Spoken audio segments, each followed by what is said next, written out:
Pak, kalau kita lihat ya Pak Menteri kan ini mengatakan bahwa sebetulnya negosiasi ini sudah akan dirampungkan di akhir Juni, bahwa sebetulnya juga harganya kita belum tahu ya berapa yang disepakati, mungkin tidak murah juga begitu. Tapi sebetulnya ada urgensi apa Pak yang sehingga menyebabkan bahwa ini harus segera dirampungkan dalam waktu dekat? Jika kita melihat sebetulnya kan kalau dihitung 5 tahun ini, jika Shell begitu ya, dia yang memang sudah berinvestasi lalu juga berpartisipasi tidak segera mengolah lahannya, otomatis kan akan jatuh kembali ke negara, dan itu mungkin akan dilepas, jatuhnya akan tepat di tahun 2024. Tapi mengapa di tahun ini nampaknya kita melihat pemerintah demikian tergesa-gesa begitu ya, atau Pertamina ingin segera mengambil alih blok Masela? Ya, baik. Pertama, bahwa blok ini kan kita tahu discovery tahun 98, kemudian diberikan kontraknya gitu ya, selesaikan kontraknya tahun 2020 ya, mulai PSC-nya. Jadi sudah 23 tahun sampai saat ini itu belum juga dikembangkan. Concern pemerintah di sana sekian lama belum dikembangkan. Jadi tentunya kan ada suatu opportunities yang loss yang besar ya, yang pemerintah seharusnya sudah bisa mendapatkan bagian ya dari revenue yang dikembangkan dari lapangan tersebut. Ya. Jadi concern pemerintah ya secepat mungkin. Jadi bukan karena sekarang ini, tapi sebenarnya memang sudah lama ya, itu harus diupayakan. Yang kedua, pemerintah itu mempunyai peranan mendorong, bukan menjalankan bisnisnya, mendorong, memfasilitasi sehingga bisnis migas, industri migas di Indonesia itu bisa berjalan dengan baik, membuat iklim investasi yang baik ya, atmosfer yang kondusif gitu. Jadi pemerintah tidak masuk ke dalam bisnisnya B2B mereka, tapi mengupayakan supaya B2B-nya bisa berhasil. Jadi harapannya juga kalau akhir Juni bisa selesai itu endingnya bisa, penyelesaiannya bisa baik lah. Dari segi bisnis win-win gitu ya, terus kemudian berakhirnya juga dengan baik.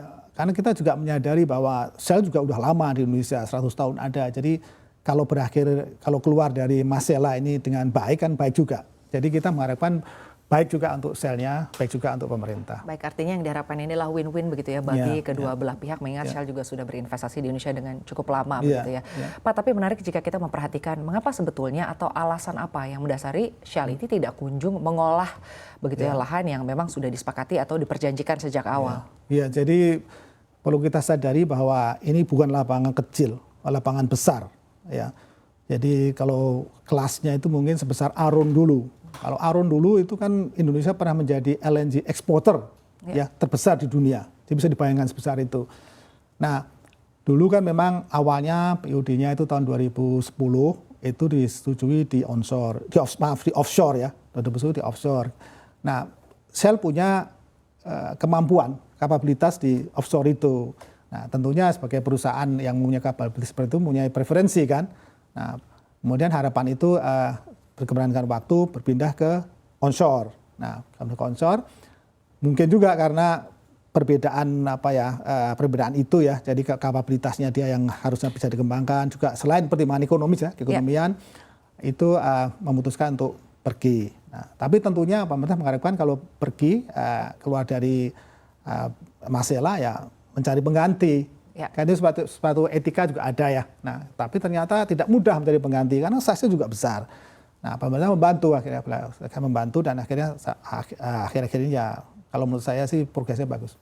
Baik, berbicara mengenai offshore dan juga onshore, bukankah ini memang sudah disepakati sejak awal, Pak? Mengapa artinya Shell tidak menjalankan ini karena mungkin memang ini tidak sesuai dengan kesepakatan di awal? Ya memang karena maunya Shell kan di offshore ya dulu. Kemudian kalau pindah ke onshore dia mungkin sudah nggak punya appetite lah gitu juga. Mungkin kayak selain keekonominya.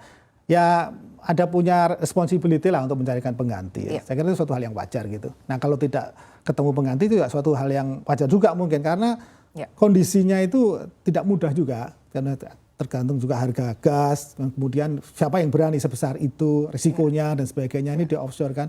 Nah jadi akhirnya ya pemerintah turut serta membantu supaya cepat selesai. Karena punya kepentingan juga pemerintah.